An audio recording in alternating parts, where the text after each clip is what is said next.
This lecture is about gender theories. By the end of this lecture, you should be aware of a wide range of theories on gender, be able to distinguish between the approaches to the question of gender inequality, have a critical understanding of the strengths, weaknesses, and application of each approach. We will tackle the framework of the discussion on the gender theory, and then we'll dive deep into sociological theories, which include the four groups of theories, which includes the structural functionalist theory, symbolic interaction theory, conflict theory, and feminist theories.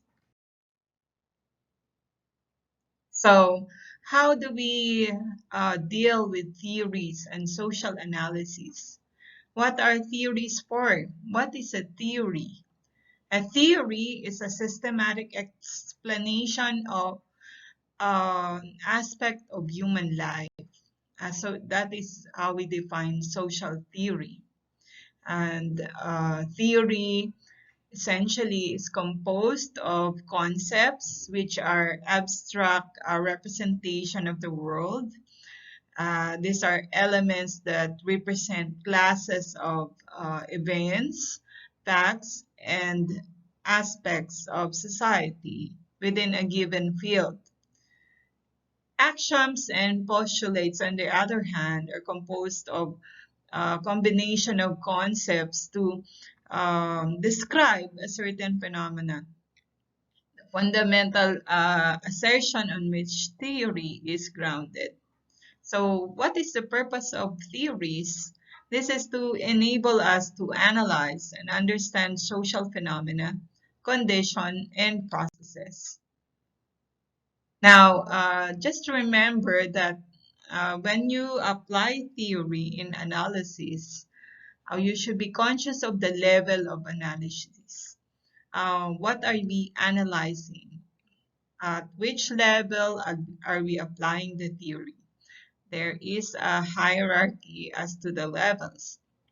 So we have yung at the level of the individuals, so we have to be specified with our conclusions or applications of the theory. At the level of groups, that is a higher level. Groups may be informal or formal, such as organizations, also business organization or civic organizations. They fall in the same level, groups. No? Or we can examine political units. They also assume as a levels. So, but this would start at the level of groups. If we start at the level of individuals, ito yung mga officials. And then at the higher level, we have the complex of individuals and even positions. So we have barangays, municipality, province, region, etc. And then up to the level of the global or international community of nations. Pwede rin yun. And then, the economic units, we can apply at the level of the consumers, at the individual level, or producers. But going at the higher level, we have groups or households or players in the economy, like the corporations or producers. And the industries at the higher level. Industries composing of different sectors. And you can even go at the international level to refer to zones, economic zones. Okay, just take note that the application of theory may have different implications depending on the level of analysis.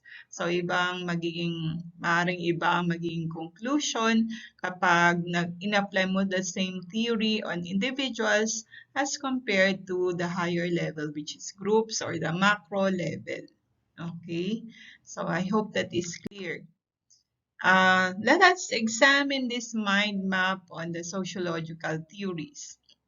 I took this from the page of Jennifer Ferguson of Interest. Okay, according to this mind map, and which represents the discussion on sociological theory, there are two groups of sociological theories. These are the microsociology and the macrosociology. Of course, the micro studies the individuals within society, and then how they behave within the context of society, while the macrosociology examines society as a whole. And under this, you find groups of theories like structuralism and positivism. So there are two general groups of theories: structuralism, which is trying to represent the society in a more or less fixed structure, that it is composed of structures that are relatively unchanging. While positivism is another perspective which accounts for the changing nature of society. This view holds that um, society influences individual behavior, which will cause changes. And then, yes, we have a third perspective, which is the conflict and consensus theory, now under which you find Marxism and functionalism. Okay, so here in the micro sociology, um, we have three groups of theories also. So you have social action, which tackles relationships between individuals and society; phenomenology, which is focused on the nature of society, how social reality is constructed in the minds of the members of society. And thirdly, we have symbolic interactionism and ethno-methodology. Okay, so we will tackle those more in the next few slides. I included this in this PowerPoint so that you will not be intimidated by theories. This represents how we can uh, categorize or classify these theories in a very user or friendly presentation. Okay. So let's proceed now to the gender and sociological theories. There are four groups of sociological theories which this PowerPoint focuses on. One is symbolic interaction theory. Next is the structural functionalist theory, and then the conflict theory, and lastly, the feminist theories. Okay, let's see. I hope you won't fall asleep. But before we proceed to examining those theories, here we are saying that societies may be categorized as to how they perceive gender. Okay, those societies which perceive gender to be only two, male and female, we call them binary. Binary cultures consider only two genders or sex, male and female. While societies that also acknowledge the LGBT may be trigender, kasi tatlo na, male, female, and LGBT.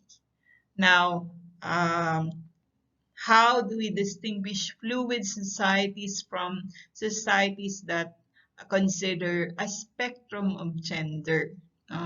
So, magkaiba yan. So, yung um, siguro alam niyo yung fluid at saka spectrum kasi engineering, no? So, si fluid parang tubig, no?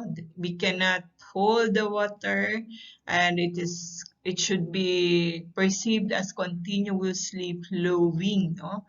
Meaning changing. So, we cannot count the water unless we put it in a structure so that we can hold it. But, in its natural form, we cannot hold water. So, ganun din yung pananaw ng mga societies na fluid. Wala silang sinasabi na definite, halimbawa, number ng gender o kaya yung characteristics o categories ng gender. Well, spectrum is a bit different. Hindi siya tatlo, hindi dalawa, kundi marami. At these societies try to categorize gender in terms of cascading characteristics na merong ah, um, merong definite na characteristics na parang rainbow, 'di ba? Rainbow is meron kang makikitang mga definite na characteristics. So halimbawa si LGBT, no? You have lesbian, gay, bisexual, transsexual, queer, intersex, and other sex characteristics. Such is an example of a spectrum society. Okay, so let's go now to the first theory. It is known as symbolic interaction theory. If you've been reading philosophy, sociology, no, and education, you might have encountered this theory already. So symbolic interaction theory refers to the theory that attempts to describe society and its members in terms of the meanings attached to the elements of society. Halimbawa, the individual, how do we examine the individual? The personality is developed according to its context, halimbawa. According to the symbolic interaction theory, the self, the mind, is developed by interacting with its environment. So an individual, your identity or your personality is a product of your interaction with community or with the environment. Okay, so it's a bit subjective on how it views meaning. So the meaning kasi, how do we define an object, for example, no? How do we define an object? Such as, a tree, no? How do you define a tree? A tree is, how do you define it? How do you know that it's a tree? Diba mayroong itinuturo yung mga schools. So we start with the members of the family teaching baby what a tree is. Otherwise, hindi niya malalaman kung ano yung tree. But there are many interpretations as to the different SIT or symbolic interaction theory. No? Okay? So, halimbawa, yung tree para sa isang magsasaka ay depende pa rin kung anong magsasaka, no? Kung magsasaka na may kinalaman sa mga gubat, no? Merong mga magsasakang ganun eh. Ini-integrate nila ang pagtatanim ng mga pagkain sa pagitan ng mga forest trees, no? At meron namang mga rice farmers. So, magkaibang tingin nila sa puno, no? Si rice farmer, sa malamang puputulin niya ang puno. Bakit? Ito ay shade para sa kanya. Kapag ito ay naitanim sa gitna ng bukid ng na kung saan siya nagtatanim ng palay, puputulin niya yan. Pero kung sa gilid lang, syempre pareho lang din. Ito ay shade. So, nagbibigay ito ng lamig sa kanya sa tindi ng sikat ng araw. No? Pero kapag ang puno ay nasa gilid na ng kanyang palayan, puputulin niya yan. Pero si forestry agriculturist ay pararamihin pa niya, tanim siya ng tanim. So magkaiba ang kanilang perception what a tree is, no? Parang kayo rin, magkaiba ang perception nyo sa iba't ibang bagay sa mundo. So the premise of this theory is that people live both in the natural and the symbolic environment. So that is very common sense, di ba? Siyempre, natural is the physical. And then the way we perceive the environment, we attach meanings to the things that we perceive. Of course, we use our senses to perceive the things around us. So the process that makes a difference as to how we perceive the world occurs in the mind by using symbols. So halimbawa, babalik ako dun sa example ko na puno, 'di ba? Para sa inyo, ano ba yung puno, no? 'Di ba?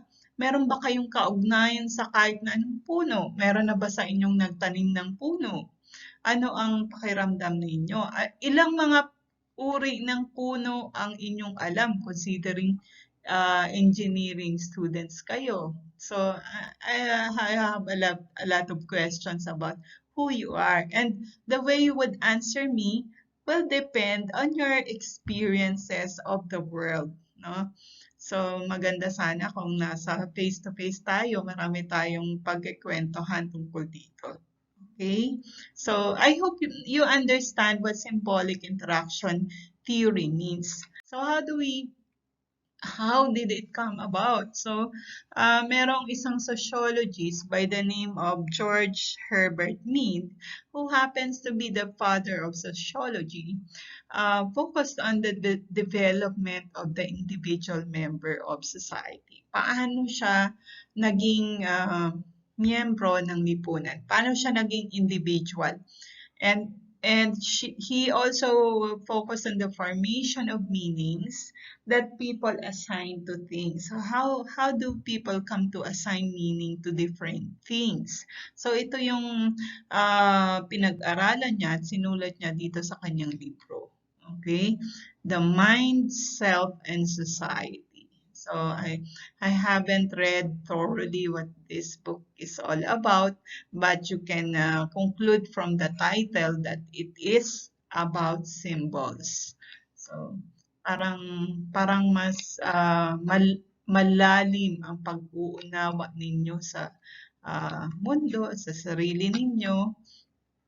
Sinasabi ni George Herbert Mead that the individual mind can exist only in relation to other minds with shared meanings. And the self is a social process. So if I ask you, for example, to describe yourself, and you use the symbolic interaction theory, you will describe it very distinctly as something based on your experiences.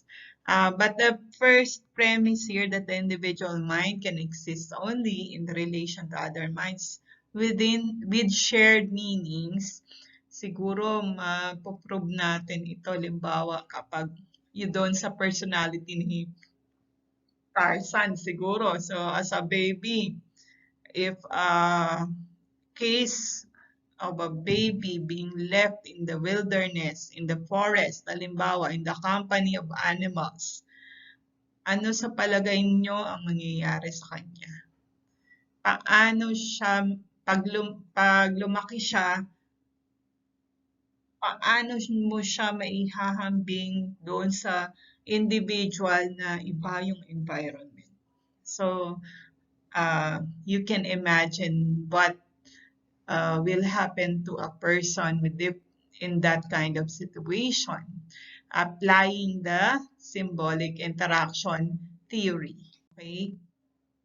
The next sociologist is Bloomer, who said that went a step further. Bali Bloomer is actually a student of Mead. No, si Bloomer was a student of Herbert Mead, uh, but he went a step further by saying that aside from individuals seeking meanings from the world around them as they interpret and assign symbols to things, individuals also act based on those meanings. So that is how uh, Bloomer's version of symbolic interaction theory differs from that of his predecessor. Meanings are required through social interaction. They are acquired through social interaction and they are subjective. Pag sinabi nating subjective, anong ibig nating sabihin? So, depende sa bawat individual. Iba-ibang interpretation. As in that example, probably ang interpretation yung what a tree is would be also different from other people. Halimbawa, some people would say a tree is siguro mga 8 inches diameter lang ang trunk at saka ilang feet lang. Whereas some other people, they would picture a tree to be several meters talaga. Ito yung mga um, giant trees, talagang puno talaga, no? Sa atin, yung mga puno ng mangga na century old ay nabibilang na lang. Probably it's because people don't put value to old trees, no? Mga century old trees. Here in our campus, I hope you can visit again the campus soon, no? Sana matapos na itong pandemic. We have a lot of beautiful trees. So, sana hindi sila bumigay sa global warming, no? So, maraming areas dito sa Zambales na wala ng puno. With the advancement of commercialization, so individuals, especially the youth, may acquire different meanings because the world itself is changing. So the meanings also change. So meanings change because the world is also changing. So there had been a lot of changes since the past decade and even a few years, and even this pandemic there had been a lot of changes. So the meanings that people attach to different things around them also change. So as a consequence, the mind, the self, and of course society also changes under the framework of symbolic interactionism. Okay, so because society is in itself a social process as much as the self is. So it is dynamic and the changes based on context and experiences of people. So that is how we view society. So what creates society itself is people engaging in social interaction. So social reality only exists in the context of human experiences, hindi in the context of dogs and cats and other animals, how they interact. So this is the picture of Bloomer who wrote about symbolic interaction. So now we associate gender and symbolic interaction theory. So according to this theory, gender is a part of individuals' daily experiences. So that in your past exercise about how fathers or father figures or mothers and mother figures how they experience relationships daily um, will define who they are and how they construct the world around them, particularly, of course, their family, and even how they rear and nurture their children. How gender meanings are developed and reinforced in behavior is also seen in this theory. Gender is a product of a person's mind and how they act based on their interpretation of the world around them.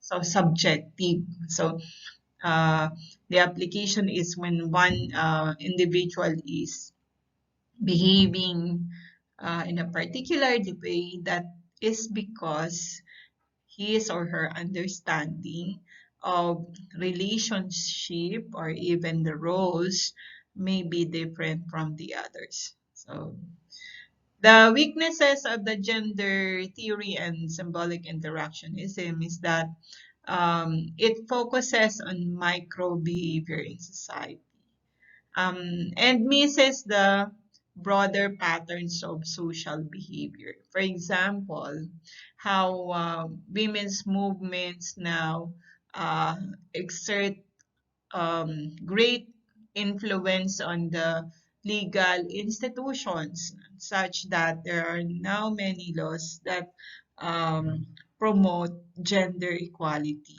Even in Afghanistan, there are women were given, di ba, the women were given a role in the context of democracy. But now it changed because of the invasion of the Taliban. Now, anyway, erase. So, structural functionalism is another theory. It's about how human behavior is being a part of a system that keeps society organized and functioning. So, structural functionalism is based on the interpretation that society is a system. So, kayo siguro intindi kung anong ibig sabihin ng concept ng system at saka structure and function. But let me just clarify and refresh you of the definitions. No? So function is a group of actions designed to achieve certain goals. No? While a structure is uh, um, a set of system, a set of functions. Structure is a set of functions that is related to the meaning, to the existence of a system, okay, of a society in that respect. So, structures in society are the social institutions, okay? So, these social institutions play very important roles towards the sustainability of a society. No? So, ano ba yung mga social institutions natin? We have yung church, school, uh, you have yung yung industry, government, and now we have media. These are very powerful institutions that shape society, but first of all, they shape the individual. So, and they play a very important role in sustaining society. Yung stability ng society nakadepende dun sa sa functions ng iba't ibang social institutions. Are they performing their functions the way they're expected to do towards sustaining equilibrium in society? yung may stability. Stable society would mean walang crisis, walang mga revolutions, ganon. Okay, walang mga pagkakulangan sa mga tao, no? And they are satisfied with politics, halimbawa. So, okay, what are the criticisms against this theory?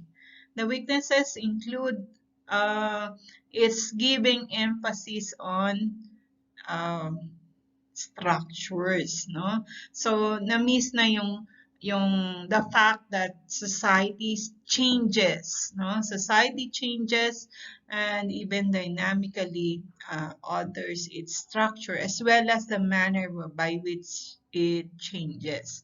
So, too much focus on institutions and not much on the role of individuals. So, parang one-sided daw ito.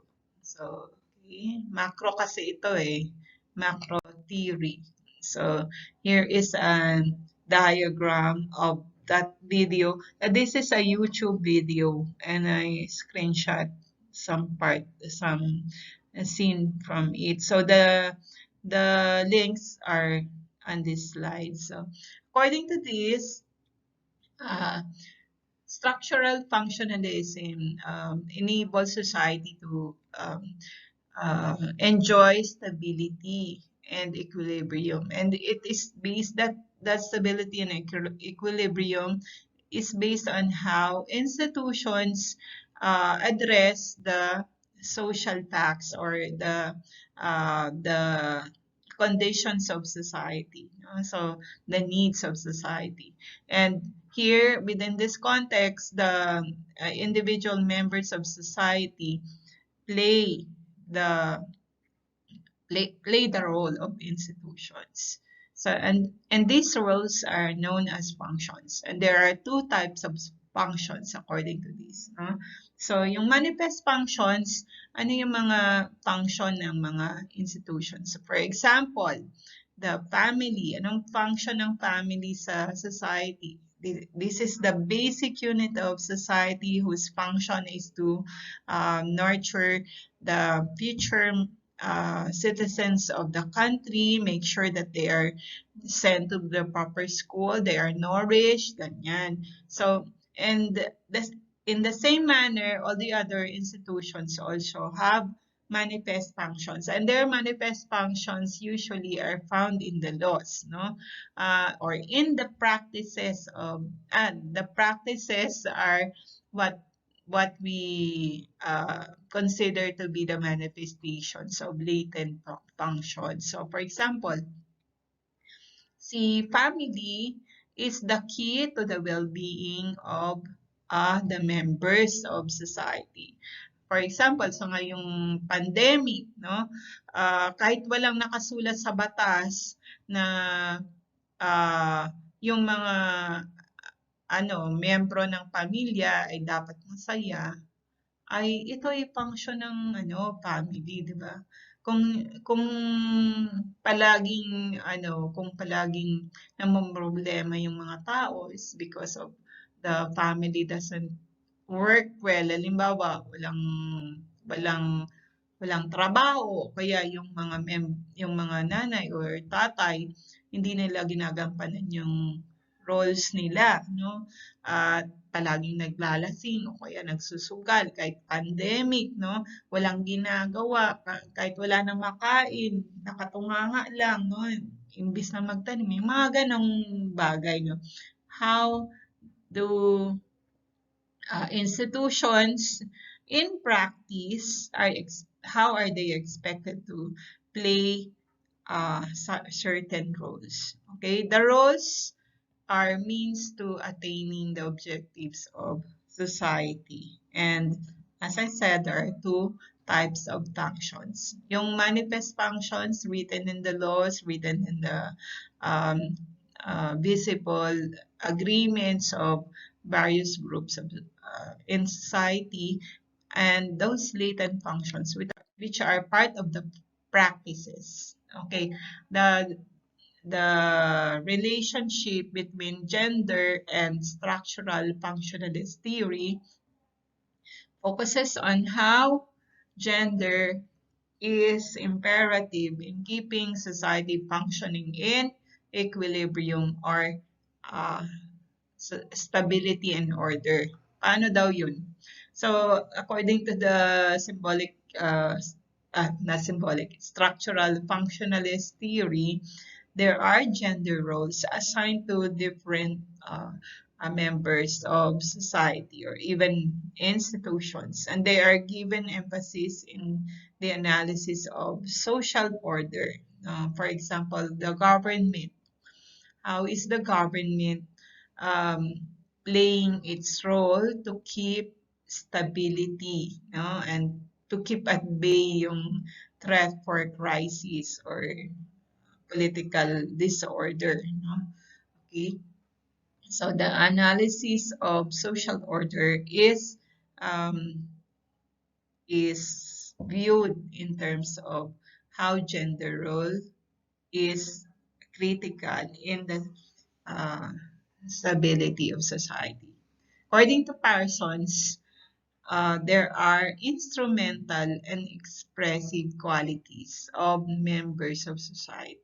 So, instrumental, these are found in the structures, and expressive, these are how the members of society act within these structures or the laws, for example. Okay, they they are also there is also an assumption that the roles are complementary. Complementary role, for example, in gender, ay um, yung traditional na pananaw na si mother ay dapat mag-manage ng bahay, no? Yun ang role niya. Si father naman, he has to earn a living for the family. Yun ang major expectation ng society, no? It is not necessarily prescriptive or ideal, but in many traditional society, that's how they are viewed, no? Yung mga roles na yan. And they are said to be complementary. Naalala ko yung co-teacher ko noon, nung nagsisimula pa akong magpa-gender training, 2 decades ago, I was told na wag na sana pa-gender training kasi daw magugulo yung pamilya. Kasi may mga roles na sabi. May mga roles na dapat okay na yun kasi walang gulo. Kaya lang, 'di ba? May inequality nga May mga roles nga, si nanay naman natali na sa bahay. Kung magaling si nanay, sayang naman, hindi siya mapakinabangan ng society. So, yun ang point ko, that merong mga traditional perspective about complementary roles of women and men. So, at marami pang ibang interpretation. So, halimbawa, ah, kung ah, kung soft si ah, girl, si si boy naman ay dapat tough, no? So complementary 'yon, bagay na bagay sila. Ganun ang assumption ng structural functionalist theory in this interpretation by Parson, complementary roles and complementary attributes. The critique of gender structural functionalist theory is that social change um, will impact the application of the theory, no? Kasi ang assumption kasi ng structural functionalist, relatively hindi daw nagbabago yung mga structures ng society. But there is a good body of data to prove that social change, especially at this time, no, is very evident. Okay? Lalo na ngayon, di ba? Ang daming nagbago. Daming nagbago sa panahon ng pandemya. Okay? The theory's premises are based on the characteristics of a family in a given social class, in a given society. Even family now, with the advent of communication technology and internet, nagbago ng ang mukha ng pamilya, 'di ba? yung how they communicate with one another, the amount of time spent together, and the way of interacting with one another, yung family, nagbago na. So, not all societies also view gender as binary, di ba? Apat yung view natin. One is binary, trigender, fluid, at saka ano pa isa, spectrum society. So, itong mga ito hindi considered sa structural functionalist theory. Now, this is an interesting theory about culture, no? And this is relevant to some extent in gender theory, no? Itong T. Hofstede ay may kinalaman dun sa paanong characteristics or attributes ng society in terms of these 6 parameters. So one is individualism and collectivism. These are opposite attributes, no? These are opposite cultures. So, merong mga assumptions ng mga society ay nagmamanifest ng ganitong attributes ang kanilang members. So, yung mga tao daw, it's either collectivist or individualistic. Okay? Ano ang ibig sabihin niyan? Bibigyan ko na lang kayo ng application. Can we classify the Philippine society to be individualistic or collectivistic? Collective, no? Mahirap sagutin yung tanong na yan. Kasi ang dami nating pinagdaan ng mga colonial experience, no? Na nasira yung original identity ng ating kultura. Pero prior to the coming of our colonizers, ang culture natin is collectivist. Okay? We value cooperation. Okay? And to some extent, we still value them, no? And we value the role of a leader. So the rest of society must be united and follow the leader. Parang ganyan yung Pilipino, 'di ba? Kahit hanggang ngayon. Pero hindi sa lahat ng sector or aspects ng society natin nag-a-apply yung analysis na yan. Kasi bigyan ko kayo ng halimbawa yung mga negosyante, say yung mga pastillas makers sa Zambales. Magmula bata ako, may pastillas na dito sa Zambales. Okay? And when I joined the university, I was hoping that this industry will grow. Grow to the point na dapat tayo na nagsusupply ng pastillas sa buong mundo kasi napakasarap talaga ng pastillas ng Zambales. But to my dismay, I've been working with the university for the past almost 25 years. Walang nangyaring fusion ng mga talents at mga resources ng mga pastillas makers. Why? Because they refuse to be united. Mas gusto nila na kanya-kanya. Okay? Wala silang tiwala sa iba. Okay? Sa kanila, mas maging successful sila kung sila sari-sarili ang kanilang effort. So hanggang ngayon, hindi pa rin nag-i-improve yung cooperative movement sa industry ng pastillas production sa Zambales. Going back, societies may be categorized according to the manifestations of their culture and how they express themselves.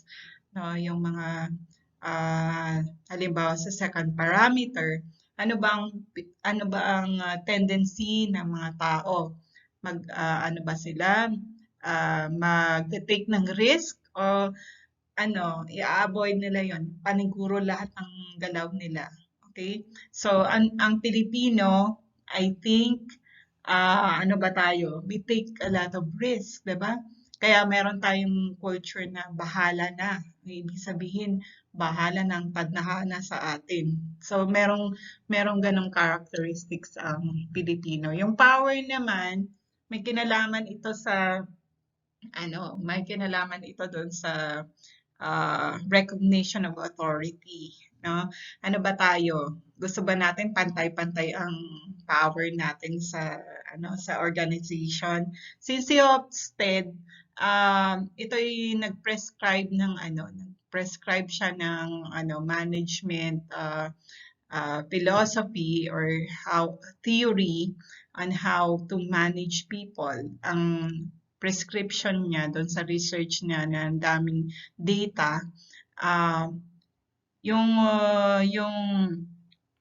depende daw sa type ng culture ng society na kinalbibilangan ng mga empleyado. So yan ang context ng paano na develop si Hofstede theory. No? So si Power, uh, ano ang tendency ng tao to recognize authority or gusto nila pantay-pantay ang power? Sa Pilipinas, as I said, mayroong tendency na mag-rely sa leader. Although, pagdating dun sa baba, ang gusto ng marami ay pantay-pantay din ang kapangyarihan. May voice dapat lahat, no? So parang ganun. Hindi natin maintindihan ang nature ng Philippine society. Pero yung fourth parameter, masculinity and femininity, magkaibang yan. Kung masculine yung society, naniniwala sila na dapat mag-focus sa task, no? Samantalang kapag femininity naman ay mag-focus sa relationship ang management. So, may agad, may stereotype na agad na pag masculine, puro task ang or professional career ang focus. Samantalang yung sa babae, ang stereotype is relationship, mag-focus sa person. No? Okay. So, but of course, as we have learned in the past theories, lahat nagbabago. So, nagbabago din ng perspective. So, sa long-term orientation under Hofstede, yung mga tao ba may consciousness about their long-term view of society? O pang ngayon lang? Araw-araw lang? Do we live one day at a time? Or do we have an idea of what we are going to become 20 years from now or 30 years from now? Meron ba tayong ganung konsepto? So, yung pagkilos, yung relationship natin sa society will be essentially affected by how we perceive this concerns, no? So, ito yung kung syempre, you live one day at a time, magkaiba yan na may goal ka na pangmatagalan talaga. Okay? So, sa Pilipino, yun. Sa mga Pilipino yun. Ang mahalaga makasurvive sa bawat araw.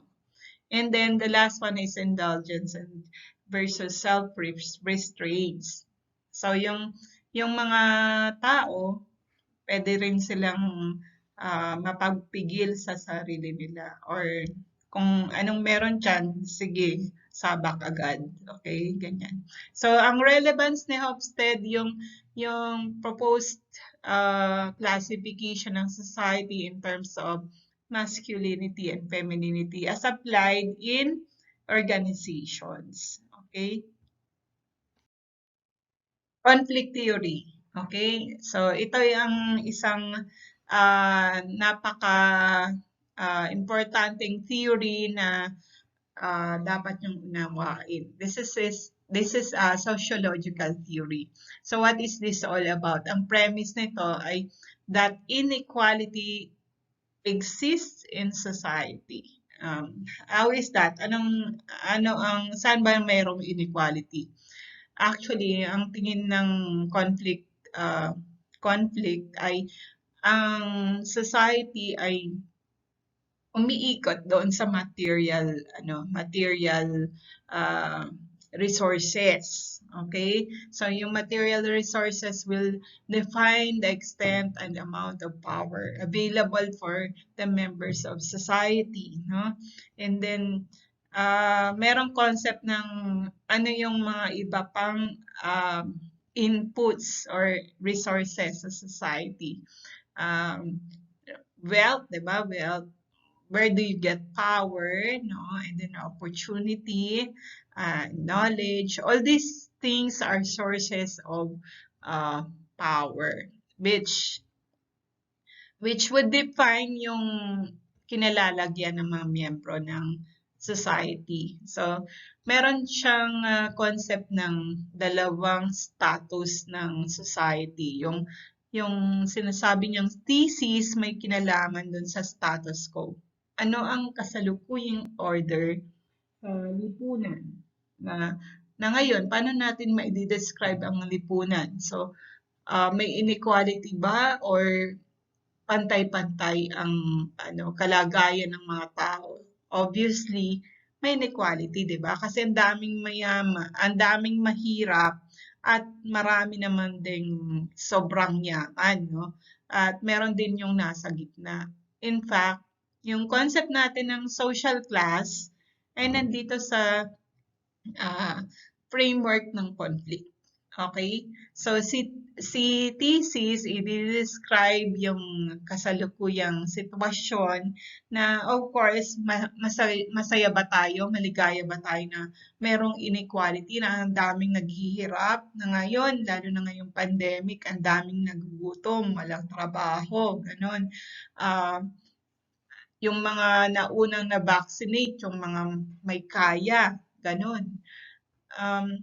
Paano yung kalagayan ng nasa baba, no? So, yun yung question ng mga nagsasubmit dito sa conflict theory. Merong tinatawag ayon sa kanila na dialectical method of analysis that society goes through a process of change with the clashing of the thesis and the antithesis. Ano ba yung antithesis? Ito yung paniniwala o grupo na naniniwala na yung kasalukuyang estado ng lipunan ay pwedeng baguhin. Kasi ang nararapat, halimbawa, ay dapat may equality at mas kokonti ang naghihirap dapat. Ganon. Or wala. Actually, ang gusto nila wala talagang nalalamangan. So, walang masyadong malayong gap between the classes. So, yun yung concept, yun yung premise ng conflict theory. And because there is such a gap, ay hindi maiiwasan ng conflict. Kaya nga tinawag na conflict theory. So kapag dumating doon sa rurok or the height of conflict, ay sasabog yan at magkakaroon ng panibagong sistema. Yan ang tinatawag nilang synthesis. So that's how dialectic analysis goes, no?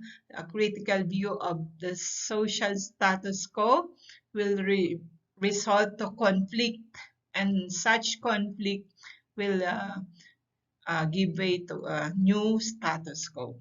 Okay, so yan si conflict. Kaya sinasabi ng mga conflict theories, history is a product of conflict, no? Which is tama yun, no? Na nagkakaroon ng development ang isang lipunan kung merong struggle. Kasi kung hindi ka nag-i-struggle, anong mangyayari sa iyo? Halimbawa, sa tao, pwede nating i-apply sa tao yan eh. Paano ka mag-develop sa sarili mo? Paano ka mag-grow? Paano uunlad ang buhay mo? Kung hindi ka mag-i-struggle sa sarili mo. Kasi ngayon, lalo na ngayon, masarap matulog, no? So, don't struggle with yourself. Hindi ka na lang mag-aaral. Mamaya na lang, no? So, walang struggle. Okay? So, sa malamang, kapag hindi ka nag-struggle ngayong summer sa dami ng kailangang aralin, ay baka hindi maganda yung development ng transcript mo. Ganun. So, ano naman ang kinalaman ng gender at ang conflict theory? Malaki, no? Dahil yung conflict theory, it focuses on inequality. And in gender, there is inequality between women, men, and other genders. Dito, hindi ko na-insert, but I would like us to consider the fact na hindi lang men, women ang meron.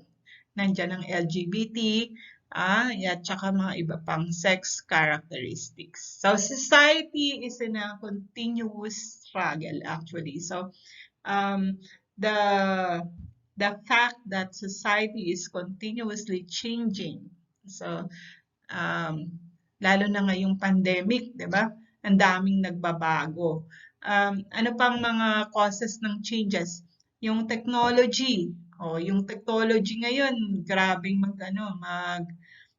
improve, no? By the second, nagkakaroon ng bagong technology because of uh, communication and internet and computer technology. So men maintain power and privilege to the detriment of women. Yan ang premise, no? Na dahil dyan, nakakoncentrate daw kasi yung power sa society sa mga lalaki. At ang proof daw ay ang proof nito ay the fact na yung mga CEOs are mostly men, no?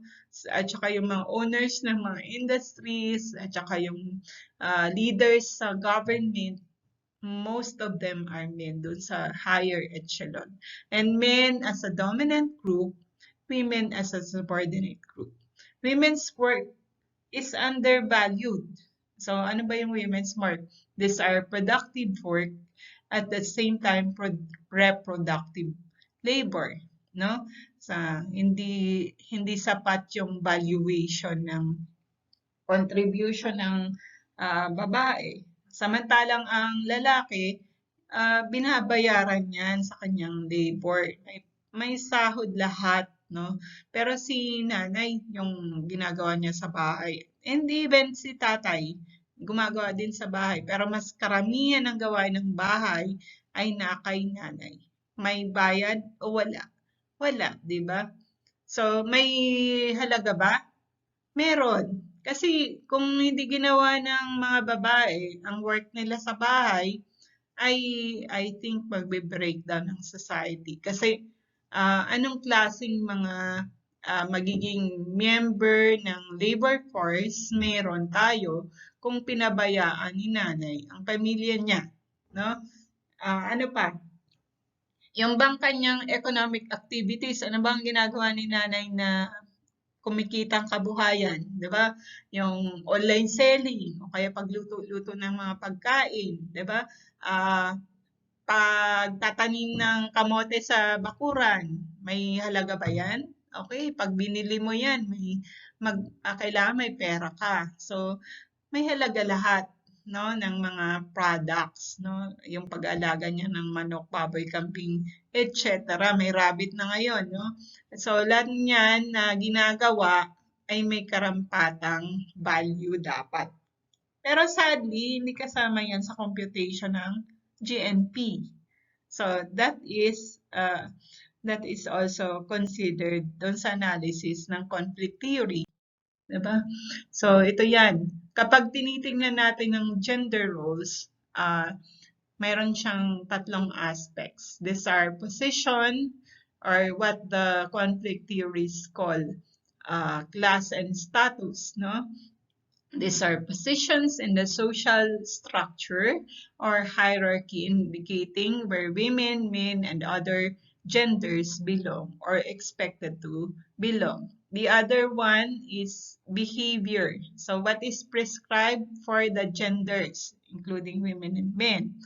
And then what is the proper relationship between the roles? So dito, sa conflict theory, nandito yung concept ng class, role, at saka hierarchy. And take a look at this framework.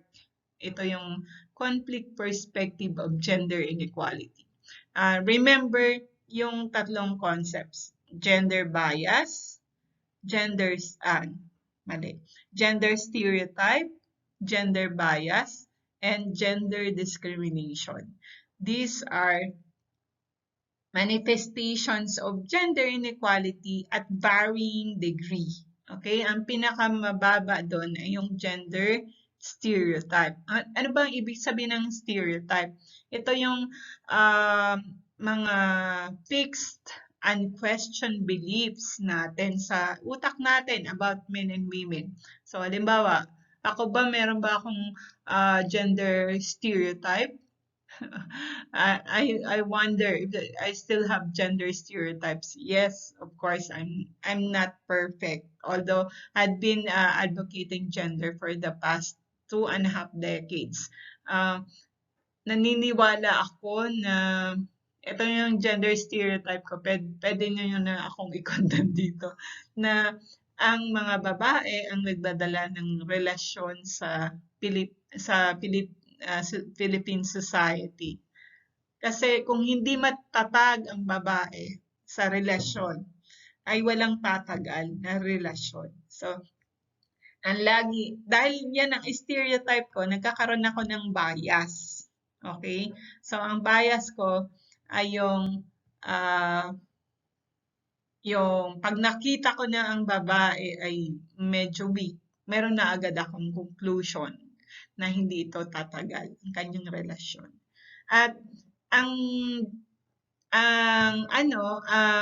discrimination naman ay hindi ko na ito i-consider sa group ko. Kung mamimili ako ng mga babae na magiging, halimbawa, kung ganun ako talaga sobrang discriminatory, hindi ko na masyadong papansinin yung babae na yun. So, or kaya, baka i-try ko siyang i-convince na, ito yung bagong.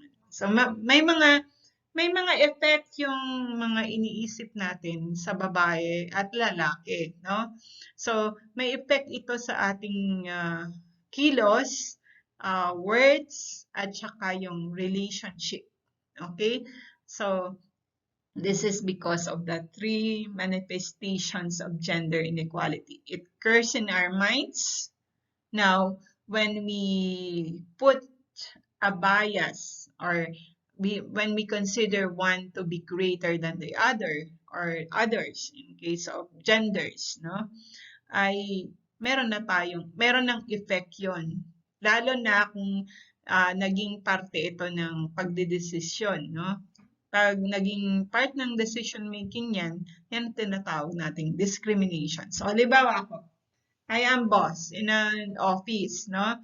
In hiring, I will be looking for kung ang aking bias ay in favor of women. Of course, I will be looking for female applicants. At kapag nandiyan ang male applicant, syempre lamang si female applicant. No? Kasi may bias nga si ma'am. Pero sana, kahit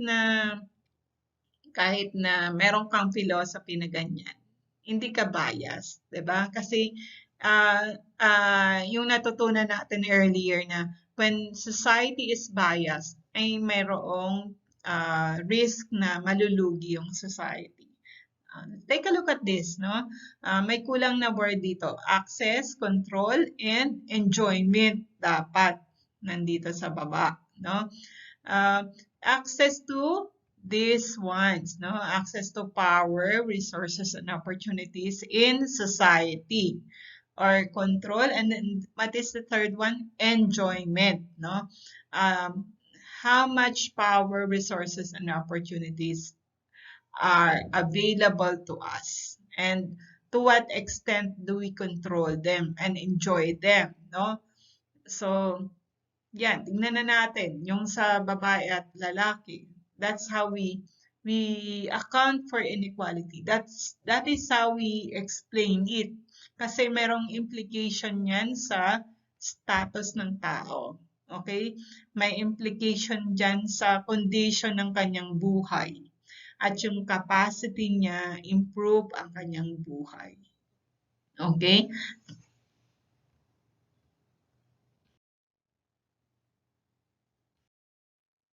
Okay, lastly, the last batch of theories are known as feminist theory. Okay, ano naman yung feminist theory? The feminist theory aims to understand the nature of gender inequality. So it examines men's and women's roles and experiences. Doon sa conflict theory, kapag nilagyan natin ng dimension ng uh, analysis ng roles, gender roles, ay may chance na ito ay magiging feminist theory. So feminist theory is it may be a narrow branch of conflict theory, no? Pero depende pa rin kung anong focus. So in feminist theory, the women's and men's roles and experiences, interests and chores, and feminist politics is being examined. Okay? And then the themes are discrimination. So kanina na-explain ko na sa inyo. Discrimination as distinguished from bias and stereotypes. And then objectification, ibig sabihin yan, yung men or women's bodies, how are they treated? Are they treated as commercial products na pwedeng ibenta at bilhin? No? So, objectification ang tawag dyan. It has something to do with capitalism. And then oppression. Oppression means how a particular gender is being treated as as lesser, and it affects the well-being of the members of that particular group. Patriarchy and then stereotyping. Actually, ang daming areas ng feminist theories. So, lahat halos sinusuri ng mga feminist theories, no? Bakit ang dami-daming pag-aaral tungkol dito? Precisely, it's because totoo yung inequality. Okay?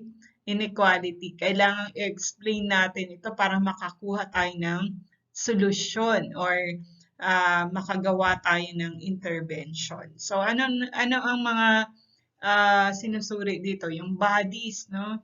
Yung katawan ng lalaki, babae. Ngayon naman may intersex pa. And then, ini-explain kung bakit ano ang kinalaman nito sa kanilang status, class, and capacity, no?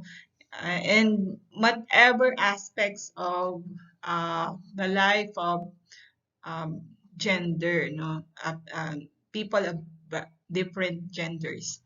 The standard and contemporary sex and gender systems, social biasing of children, sex and gender systems. And then epistemologies, intersectionality. Ay, ibig sabihin ng epistemology, yung it tries to establish the origin of things, no? Saan nanggaling, no? Anong basehan? Yan ang epistemology. And then intersectionality, it has something to do with crossing yung iba't ibang parameters. Halimbawa, yung iba't ibang issues. So halimbawa, gender inequality and disaster. Okay, may kinalaman ba? Yes. Kasi kapag nandun ka na sa halimbawa dito sa pandemic, no? Nandun ka sa quarantine facility, pareho ba ang karanasan ng lalaki at babae? Siyempre, hindi, 'di ba? Yung isa kasi nagme-mens, yung isa maraming anak, magkaiba sila kasi ng kalagayan, yung babae, lalaki at iba pang gender. Okay? Yun yung intersectionality. Another example of intersectionality, kapag nagkaroon ng baha, no? Disaster na naman to, dapat iba pala. Disaster. What about a social issue like trafficking, no? Sino mas nata-traffic? Yung babae, lalaki, bata, matanda. So, yan ang analysis ng feminist theory na tinatawag nating intersection. So, nagkakaroon ng intersection ng iba't ibang issues. Environmental, disaster, gender-based violence. Pwede ba yun? Environmental is when, halimbawa, sa mining areas or mining communities, aralin nyo yung kaibahan ng impact ng pagbaha ng maputik na tubig, no?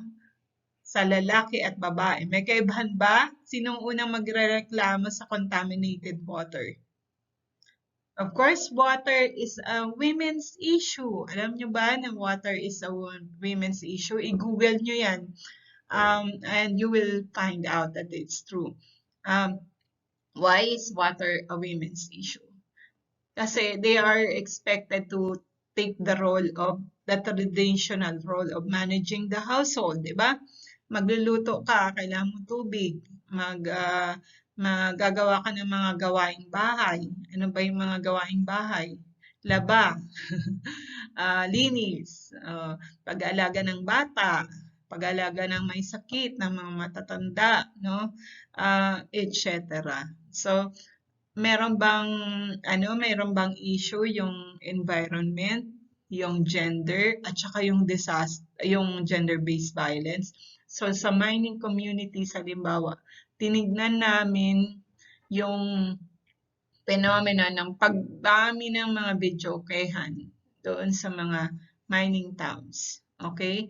And meron niyang kinalaman yung gender-based violence. So, kaya yung pagkamatay ng mga lalaki sa mga areas ng mining, no?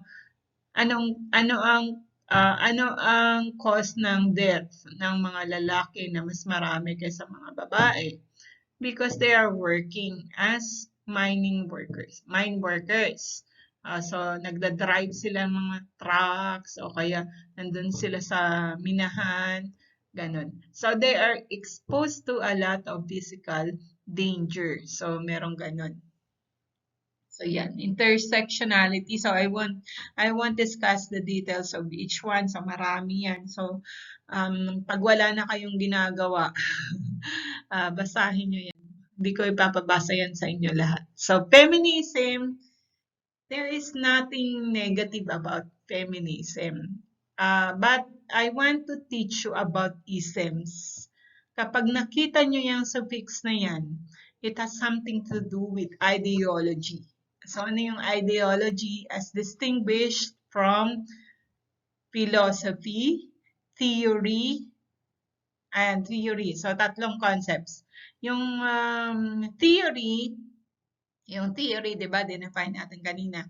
It is composed of concepts, actions, and yung how they relate with one another. So, yan yung theory. To explain social phenomena. Just to explain, to describe, no? But, kung philosophy yan, parang you are holding a particular subjective belief about something. You are not explaining, but you are claiming that this is what should be. So, halimbawa, sinasabi mo na gender division of labor is not beneficial because it lessens the chances of men to enjoy their lives. So, halimbawa, ganun. So, and the enjoyment of people affects the well-being of the whole society. So, basta sinabi mo lang yung ganun, pwede ba naming sabihin sa yung mali ka dun? Sasabihin mo, that's my philosophy. Pag claim na that it is a philosophy, you cannot debunk it kasi philosophy yan, subjective yan. Kanya-kanyang philosophy yan, no? But It will be different pag sinabi mong theory yan. Kailangan mong i-prove yan kung theory na yan. Now, kapag naging ideology yan, makikita mo na yung suffix na ism. Okay? Ang ibig sabihin ng ism is that it is an ideology already. Na the objective of a particular statement is to attain certain political objective. So, ayan siya. So, ang tawag natin sa kanya, ideology. So, feminism is a belief in social, economic, political equality of the sexes. Okay? Yan ang ibig sabihin ng feminism. Hindi ito nagpe-favor lang ng isang sex, but equality ang gusto niya. Baka yan yung hindi alam ng karamihan. Pag sinabing feminism, ay, hindi tayo feminist kasi dapat mga babae lang feminist. Hindi. Anybody can be a feminist. If you desire for equality, then you must be a feminist. No? Anong gusto mo? Inequality or equality? Parang wala ka ng choice. So, theory is used to attain a political end and it becomes an ideology.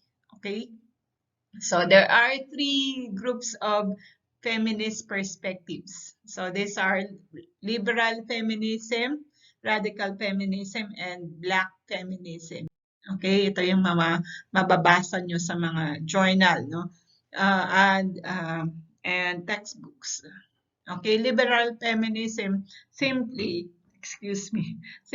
describes the gender issues, no? So it focuses on the social and cultural inequality, no? And then sexism, which is about language, no? Sexism is gender discriminatory language, okay? The objective of which is to reinforce inequality, no? Para masabi natin that one gender is superior over the other. And also the issue of discrimination against women in the workplace. Liberal feminism also focuses on educational institution and the media reinforcing inequality. And equality in law is important to eliminating discrimination against women. So that is what liberal feminism is all about, just to explain.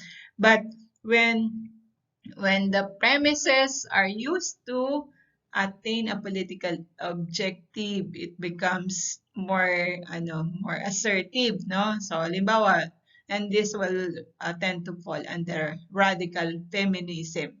So they can explain with data and demand for an intervention. So men are responsible for and benefit from the exploitation of women. May katuloy pa yan. Therefore, okay, yun ang radical feminism. It tends to pressure society to adopt certain interventions to effect change. Okay, patriarchy perpetuates oppression of women. Therefore, ano ngayon?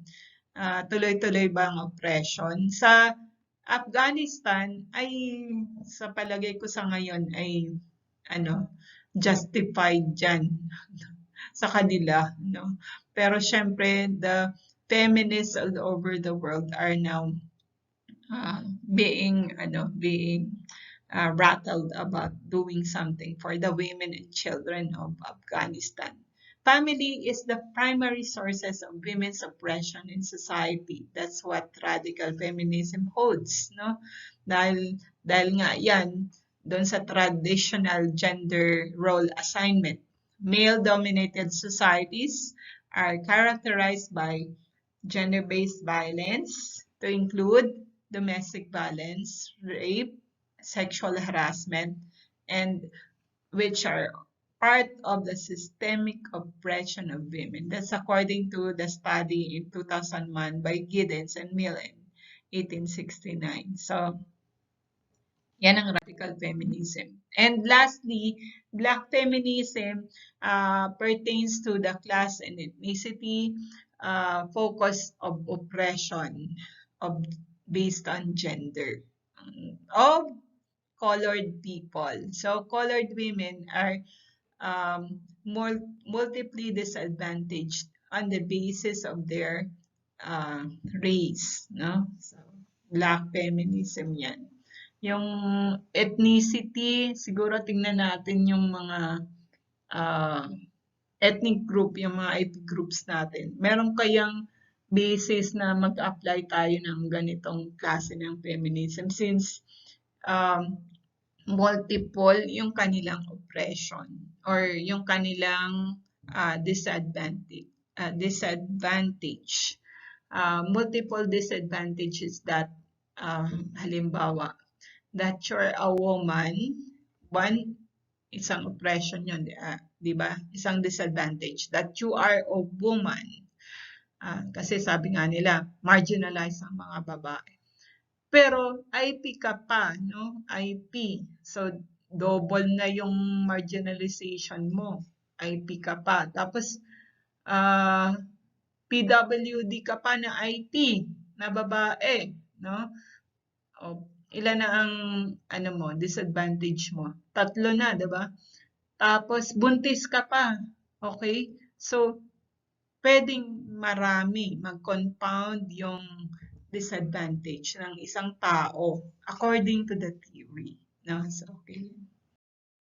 And then, taking this framework, we now conclude that there are dimensions of gender in society. So ito yung individual dimensions wherein it is manifested by gender identities and worldviews and how the bodies are considered to be a part of social interaction. Okay? Interactional dimensions focus on stereotypes and expectations and performance of gendered behavior and material inequality. And then the macro dimension is the organizational structure with gender implications, widespread cultural notions of gender. Okay? So yan, tingnan niyo yung framework. Sana may natutunan kayo tungkol sa gender theory and I hope you now appreciate sociological theory to understand society deeper. Okay? So meron pa ba? Ay, meron pa. And in this framework, we see the level of influence from the individual going up to social interactional level, to structural level. Ito yung macro, ito yung micro. And in between, you find macro na rin yan. So, ito lang yung sa micro. But the manifestations of the factors influencing gender socialization. What is gender socialization? This is the learning of culture about gender relations, etc. Gender roles, no? Gender characteristics, ganon. Paano na-acquire yan? Dito sa ating framework, you will see that at the individual level, you find biological sex differences, physical, sexual, maturation, cognition, motivation. So nakikita nyo yung enhancing or heightening of socialization level. No? And the last one here is personality, self-efficacy. No? So, magsisimula ka dun sa physiological, biological characteristics to intellectual maturity. No? And then dito sa second level, we have family, parents, social institutions, social networks, local media, neighborhood. At the macro level, we find socioeconomic conditions, gender patriarchal structures, political structures, social structures, and global media. And here in the socialization process, we see that from the macro, we see that opportunity structures and division of labor will affect the incentive expectation of gender norms, which will ultimately affect the formation of gender identity. And the outcomes will be in this part. Sa macro level, we have gender-based differences at the educational level, workforce, and social and political participation, including fertility regulations, and then gender-based practices such as violence and child marriage dun sa social interactional level. And at the individual level, you have gender-based differences, attitudes, beliefs, skills, and behavior. I think this will be our last slide, and you can search more on the concepts discussed in this presentation to understand more deeply kung kulang pa, and then these are the references. So thank you so much for listening and trying to understand the topic in this presentation.